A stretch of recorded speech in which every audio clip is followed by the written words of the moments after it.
Hello there, Maniacs, and Merry Christmas. This is your favorite Maniac, Michael Hayes here, and this is my little haunted daughter, Evelyn.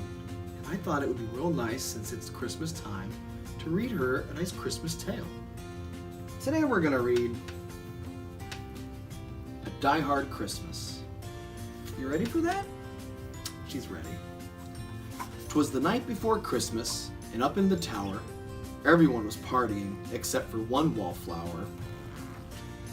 John McClane missed his wife. Things just weren't the same since Holly had moved west and changed her last name. He tried to win her back, but still she said no, while unbeknownst to them, there was trouble below. A truck had pulled up, and who should disembark but 14 men whose intentions were dark. They spoke not a word and unloaded big crates. They cut the phone lines and locked all the gates.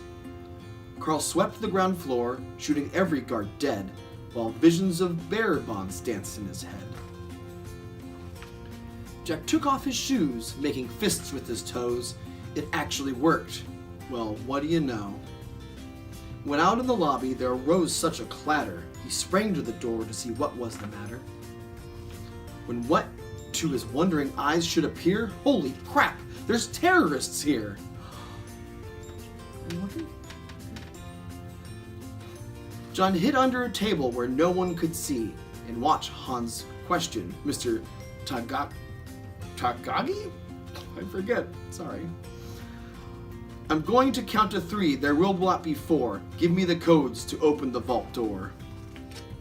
I don't know the codes, so go ahead and shoot. Okay, said Hans Gruber, and ruined Tagaki's suit.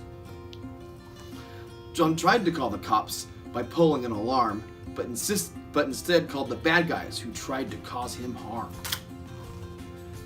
But John killed Tony, who had very small feet, and sent him to the terrorists as a Yuletide treat.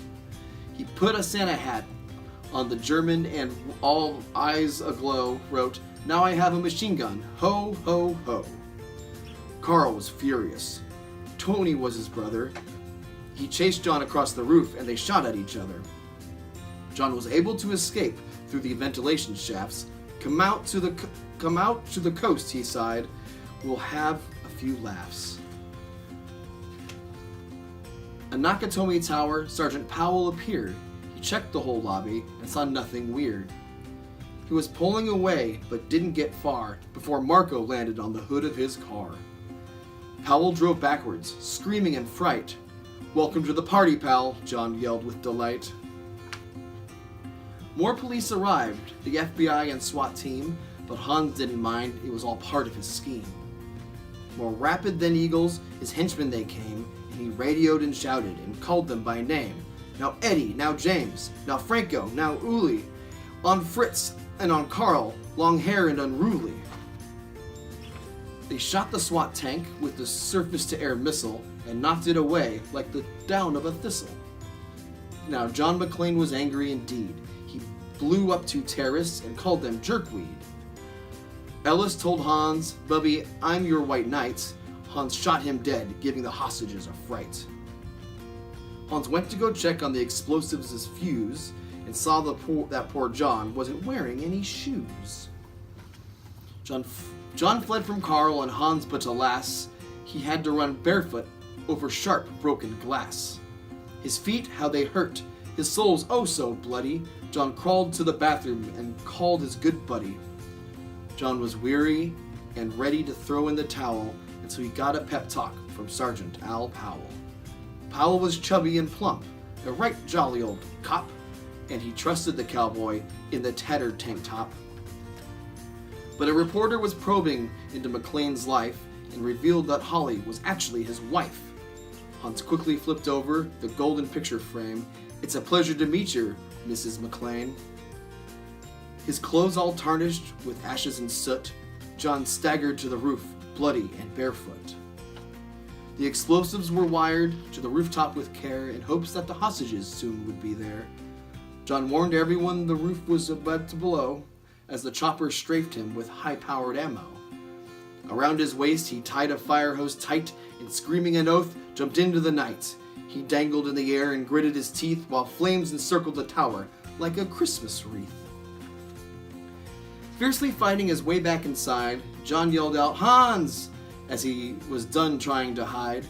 He limped to the vault like an old man on crutches, only to find Holly in his filthy clutches. John dropped the gun, put his hands on his head.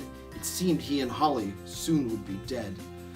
But with his secret gun taped to his back, John shot Hans with a surprise attack. Hans fell out the window, still holding Holly's arm, and slowly, deliberately, raised his forearm. The tenacious villain held on by his nails till John unhooked Holly's watch and said, "Happy trails." Bearer bonds fluttered like fresh fallen snow as Holly embraced her blood-splattered bow. So Merry Christmas to all, be kind to one another, and most of all, yippee-ki-yay, motherfucker. Well, don't say that one. The end. Well, thanks for joining us. I hope you liked that, Evelyn, and you all as well. Merry Christmas to all. You can all go to hell.